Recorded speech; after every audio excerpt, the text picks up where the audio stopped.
I must do what I preach. Thank you.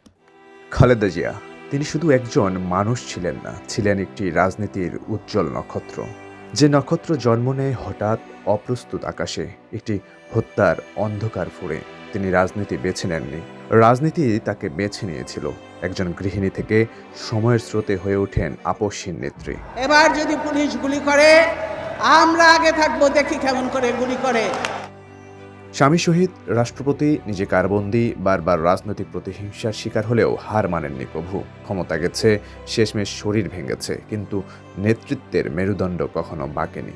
তিনি শুধু একজন রাজনীতিক নন, একটি রাজনৈতিক যুগ। একসময় তার নামেই রাজপথ কাঁপত। ক্ষমতা এসেছে, গেছে, কিন্তু তার উপস্থিতি ছিল অস্বীকারের বাইরে।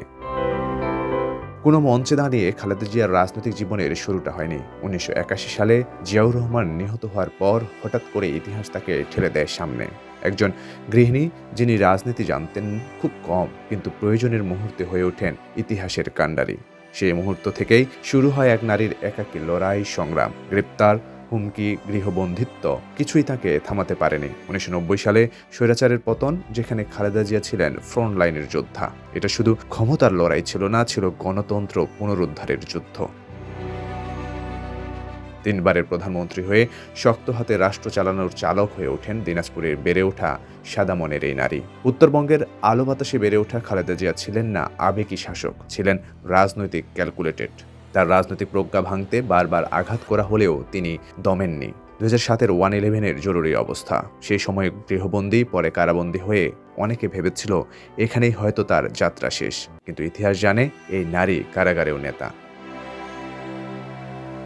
দীর্ঘ রাজনৈতিক ষড়যন্ত্র, দুর্নীতি মামলায় দণ্ড, দীর্ঘ কারাবাস, গুরুতর অসুস্থতা সব মিলিয়ে খালেদা জিয়া হয়ে ওঠেন বাংলাদেশের রাজনৈতিক ইতিহাসের সবচেয়ে বড় প্রতীক, যিনি রাজপথে না থাকলেও তার নাম উচ্চারণ হলেই রাজনীতিতে কম্পন শুরু হয়। তিনি এমন এক নক্ষত্র যাকে ভালোবাসা যায় কিন্তু উপেক্ষা করা যায় না।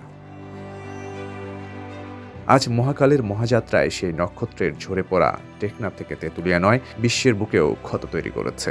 বাংলাদেশের ইতিহাসে তিনি থাকবেন চিরভাস্বর, অম্লান, একজন লড়াকু নারী যোদ্ধা হয়ে, যিনি ভেঙে পড়েননি, ভেঙে দিয়েছেন শত বাধা।